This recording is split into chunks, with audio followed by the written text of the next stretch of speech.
Je suis en direct du salon du tourisme qui s'appelle IFTM et j'ai à côté de moi un monsieur qui s'appelle Mohamed Yaoui. Yaoui, voilà. Voilà, je suis pas très fort pour prononcer, je n'étais pas sûr. Qui travaille pour un site, enfin pas un site, qui travaille pour le Wildlife Safari en Tanzanie. En Tanzanie. Alors il va nous expliquer d'abord le principe. Si je veux partir seul ou en famille, qu'est-ce que vous proposez? C'est-à-dire vous occupez de tout ou vous occupez simplement une fois qu'on est arrivé en Tanzanie? Alors, d'abord, je vous remercie pour cette interview. Donc, nous sommes à Paris. Je suis installé à Arusha, en Tanzanie, où je fais partie d'un groupe qui s'appelle Kanzan Wildlife Safaris. Et on s'occupe des clients, des touristes qui viennent à travers le monde entier, qui viennent nous rendre visite et on s'en occupe. Nous organisons des safaris et du balnéaire à Zanzibar.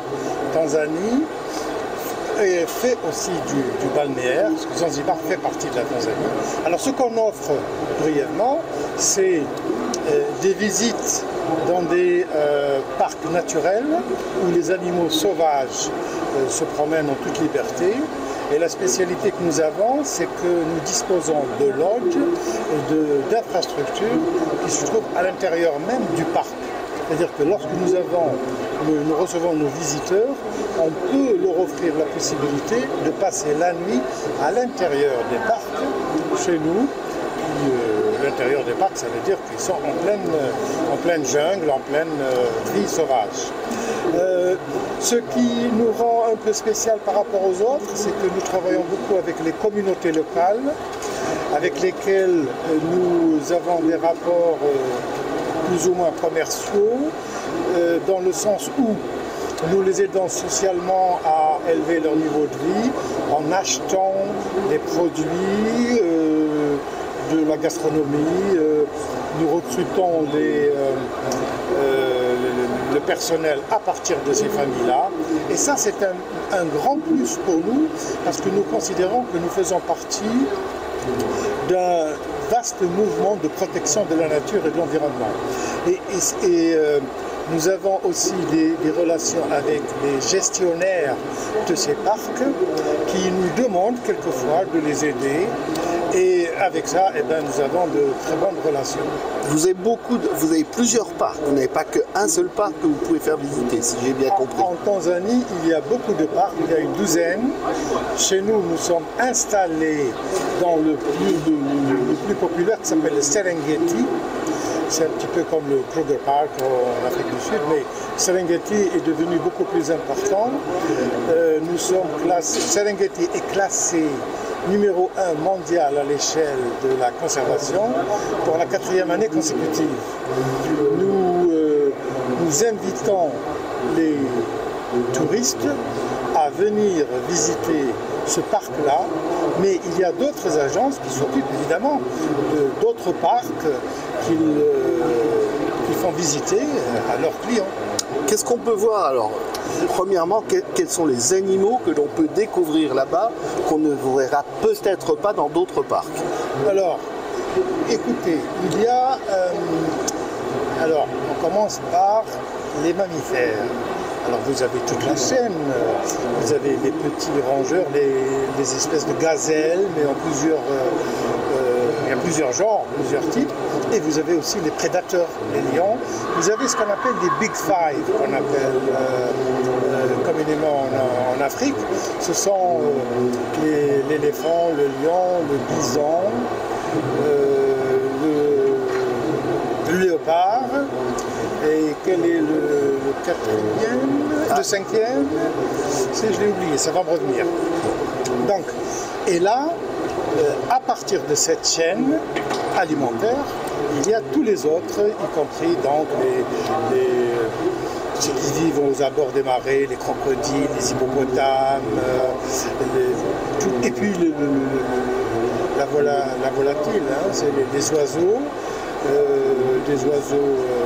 des rapaces, des vautours, tout ce qu'on trouve, tout ce qui est sauvage.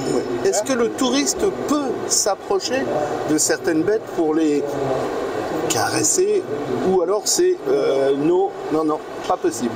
Pas possible, totalement interdit, au risque de leur vie.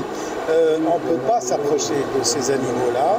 Quand on fait visiter nos clients, ils sont dans des véhicules en 4x4 aménagés avec des barreaux qui leur permettent de voir les animaux de très près, mais sans que les animaux ne puissent venir les agresser. Et de toute façon, ils n'agressent pas, parce que pour ces animaux, un véhicule 4x4, c'est un gros, un mastodonte qu'il ne faut pas approcher, donc ils nous regardent passer. Attention, on a l'air de les déranger parce que c'est leur fief, c'est leur nature. Oui. Et quand on passe, il faudrait qu'on se fasse le plus petit possible. Hein. Et dans les lodges, est-ce que certains de ces animaux s'approchent, je dirais non pas méchamment, mais je ne sais pas, par curiosité? Les animaux s'approchent là où ça leur plaît. Nous sommes des espèces d'intrus. On est dans les lodges, évidemment, avec toutes les précautions qu'il faut. Tout est fermé autour de nous. Nous avons des lodges qui sont avec des canvas. C'est des espèces de toiles très renforcées. Et à l'intérieur, donc, il y a toute l'installation de commodité pour passer la nuit. Et tout autour, vous avez des animaux, surtout la nuit. La nuit, ils viennent chasser, ils viennent brouter, ils viennent comme ça par curiosité. Quand on entend des cris, ça donne un peu de l'adrénaline, mais c'est pas dangereux. Parlons peu, mais parlons bien. Pour le touriste, pour une personne, il doit dépenser combien, sans parler du voyage une fois sur place, ou alors si vous organisez le tout au départ d'une ville de France, j'imagine que vous avez aussi des accords. Oui. Non, nous on s'occupe des touristes à l'arrivée. D'accord. C'est pour ça qu'on est là. On travaille avec des tours opérateurs, des agences de voyage avec lesquelles nous avons des relations qui permettent de faire une offre globale aux touristes, y compris le billet d'avion. Mais pour ce qui nous concerne, c'est à l'arrivée. Nous avons 3 aéroports internationaux très connus. En Tanzanie, vous avez le Kilimanjaro Airport, vous avez Dar es Salaam Airport qui est la capitale, et vous avez Zanzibar, la fameuse île où on vient faire du balnéaire. Et donc, à l'arrivée, on les prend en charge, en moyenne, mais alors d'une manière horriblement schématisée. On en a pour à peu près $350 par jour pour 5 jours.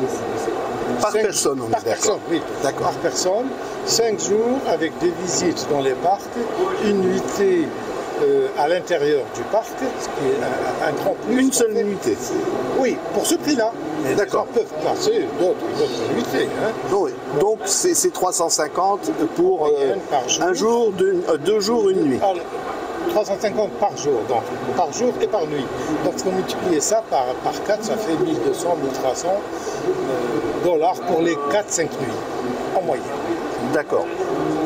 Pour vous joindre, vous avez un site internet ou alors il faut passer par des agences?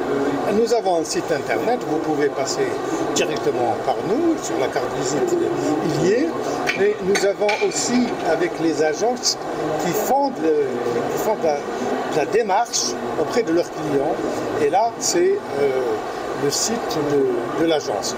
Nous avons aussi promu une application, un programme software qui permet à n'importe qui, que ce soit une agence ou un particulier, de s'inscrire un peu comme Booking.com, pour ne pas le citer, et qui lui permet de s'inscrire, de voir ce qu'il a à dépenser, qu'est-ce qu'il va voir, combien de nuitées. Il aura toutes les possibilités, toutes les informations. Bon, bah écoutez, je garde votre carte. Bien sûr. Le jour où je jouerai à la loterie nationale et que je gagne, je vous promets, je viendrai vous voir, parce que c'est mon rêve de faire un safari et nous en reparlerons à ce moment-là. Vous n'avez pas besoin de jouer à la loterie, c'est acceptable. Oui. Pour les émotions qu'on a, je sais. vaut la peine. Okay. Voilà. Merci beaucoup. C'est moi qui vous remercie.